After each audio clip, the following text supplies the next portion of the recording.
mascarilla, bitch, I'm dying, mascarilla. Live mascarilla, bitch, I'm dying, mascarilla. Do you think that you going to college has aided you in this process of being able to handle yourself? Yeah, well, what going to college for business has helped me the most with is being very cautious. Right. And to tread very lightly and carefully, and Smart. make sure that you don't fuck yourself over, because that will ruin you can ruin your whole career. So yeah, and like I'm just trying to play it smart, just take it slow, not rush anything. Smart. And hopefully it will work out in the end. I mean, there's like a lot of shit on the table that like needs to be figured out, you know what I mean? Yeah. But yeah, talking to like a lot of my friends that are way more experienced than me, like they tell me like, oh yeah, it just works out.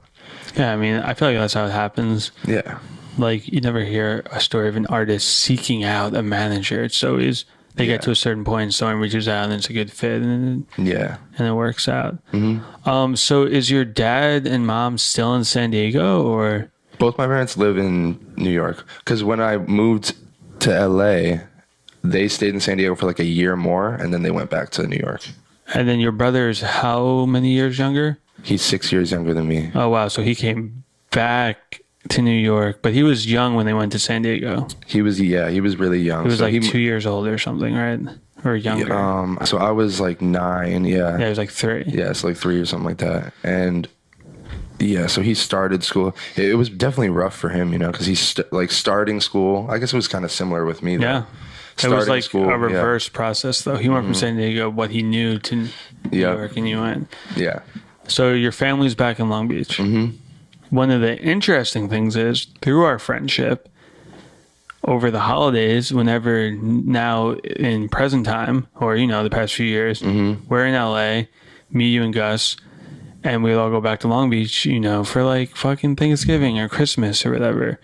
Because your family is already back there. Yeah. And we'd hang out in your parents' basement. Yeah. Like those are some of my years, right? Yeah, dude, those are some of my favorite times I've ever had in my life. Yeah, that was a good time. I remember Eric was there, right? Yeah. So Ghostman was there one of the last times. But yeah, it was like at least a couple holiday breaks. Yeah.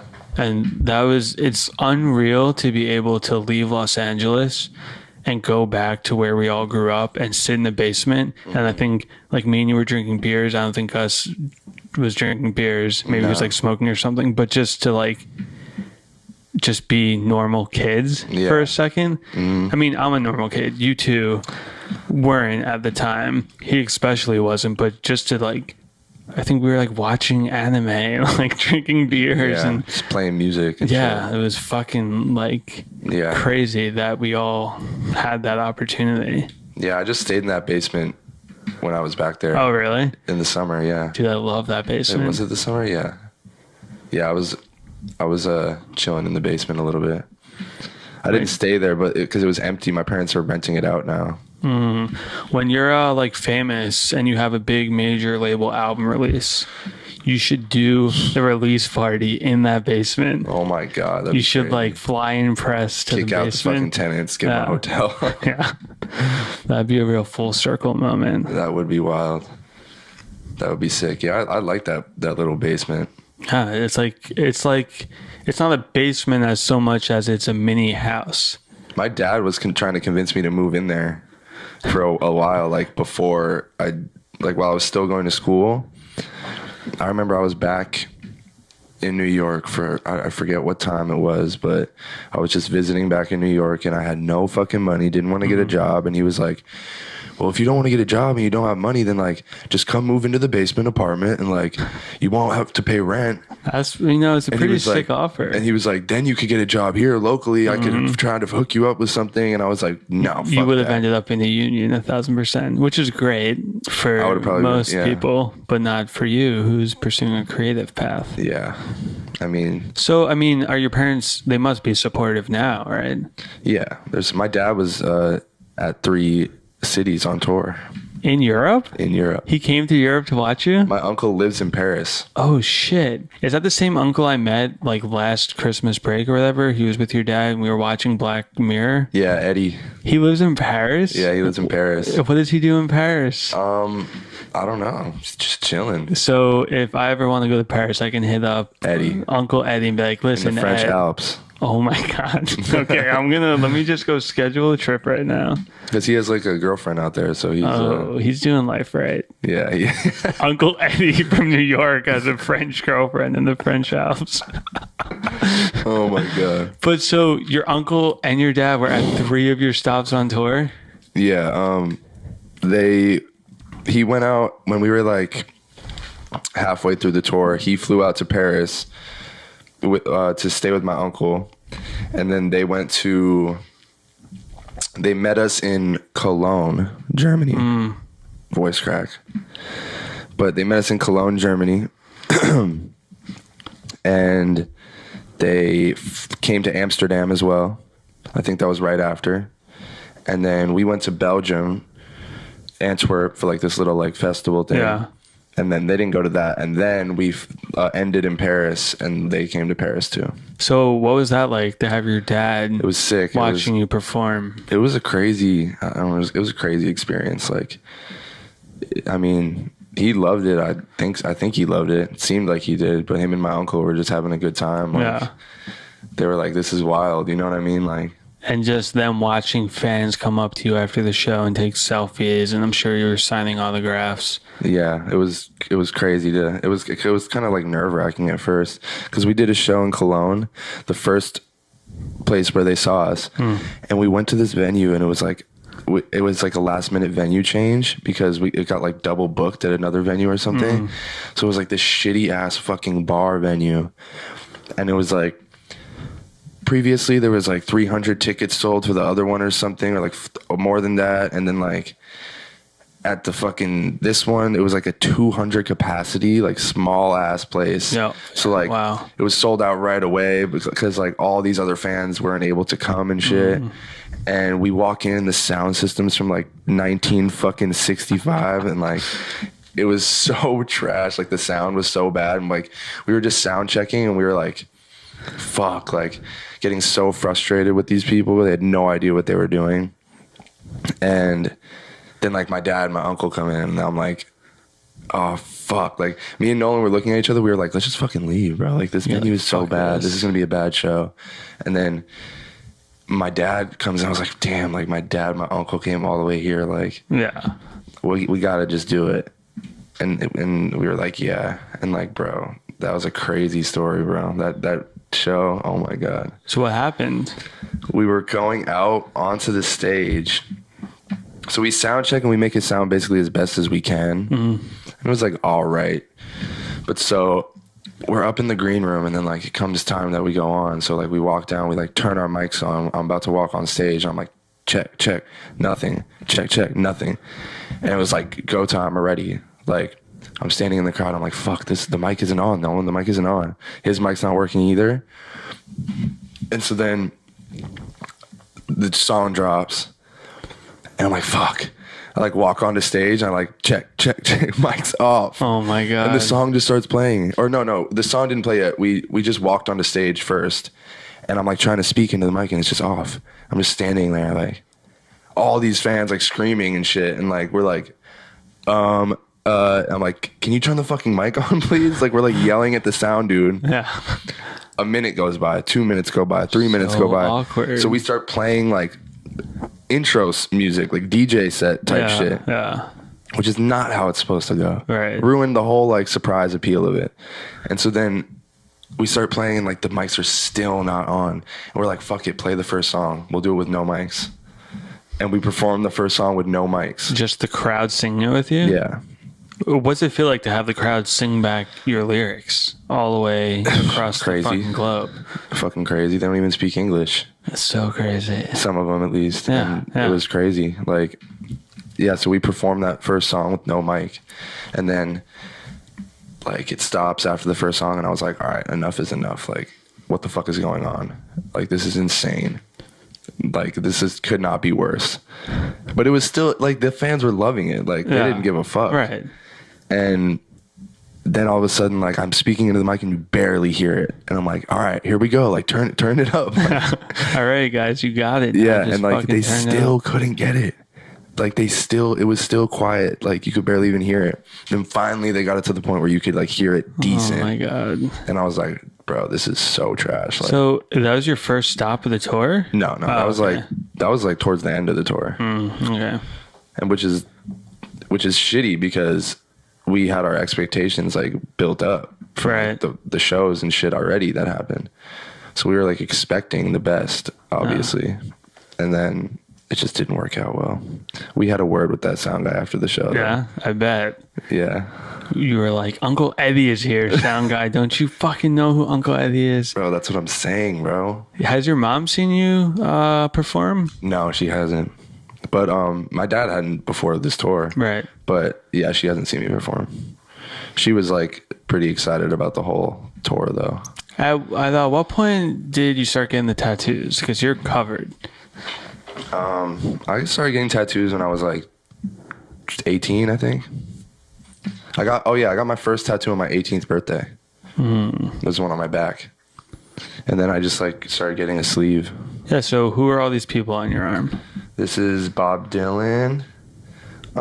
This is Elton John, my grandma, Gustav. And that's a fresh tattoo. Yes, it's a fresh tattoo. It's not done yet though, so I can't show it too much.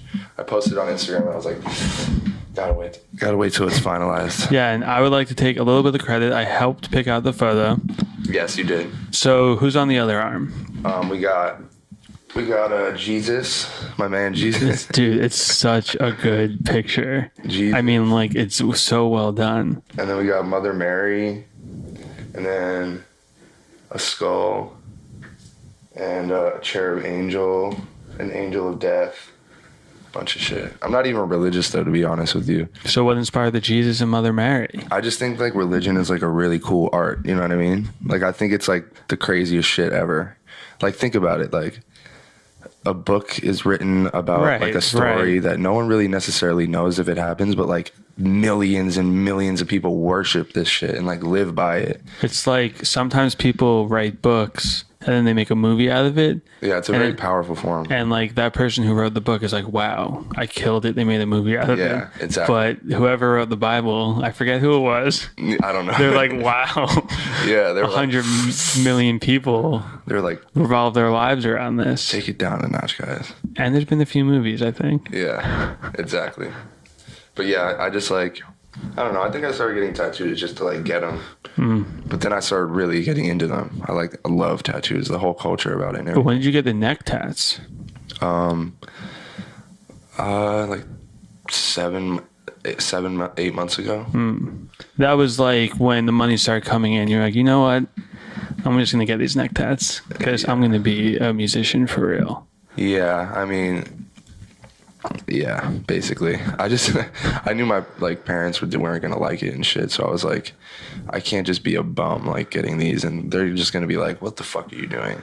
So I have to show them that I'm at least doing something, and then I can get them, you know. Your parents, who by the way, their real last name is Savage. Yes. Your last name is Savage. Yes. Even just last night, someone came up to you, I saw, and you had to show them your ID. It was a fan. Yeah. And you're like, yeah, my name is Savage. They were just questioning me about it. They were like, are you sure? Are you sure? I was like, yeah. They were like, so you changed it.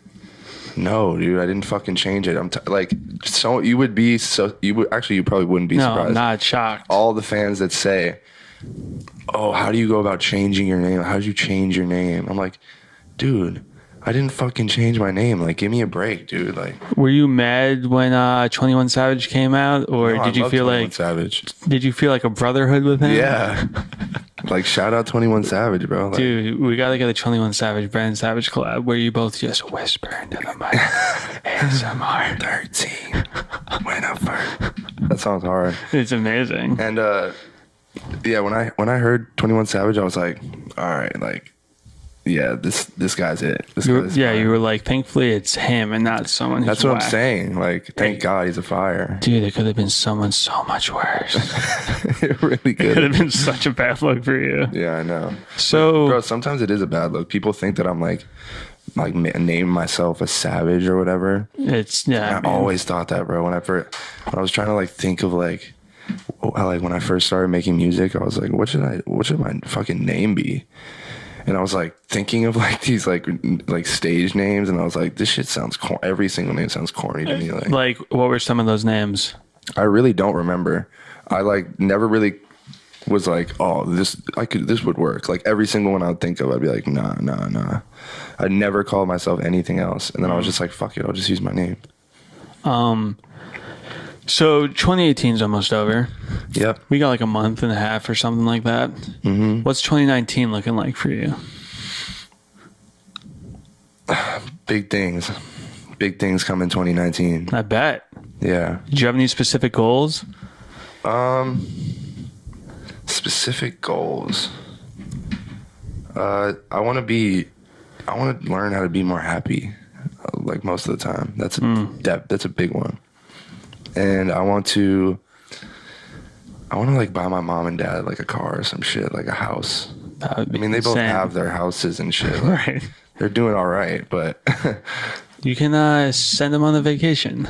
Yeah, I want to do something. I want to something like that. You know what I mean? Yeah. Something for my family, something major for my family. I've tried to like support my family if I can, but I want to do something major.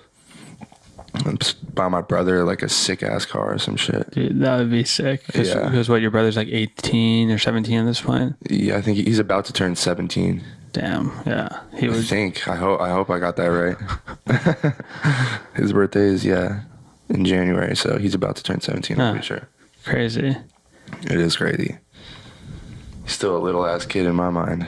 Dude, he is so funny. I think it was was it last New Year's when we were back in your basement and I riled you and your brother up to Slapbox? Yeah. I remember that. That was funny. I still feel bad about that because I got your brother a little too overly confident, I think.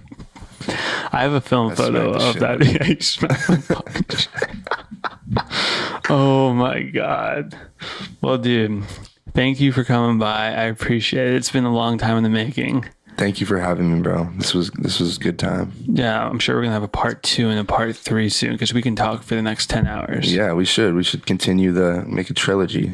Yeah, okay. I'm gonna set an alarm. Interview Brennan again in 6 months. Perfect. Live mascarilla, bitch, I'm dying mascarilla. Live mascarilla, bitch, I'm dying mascarilla.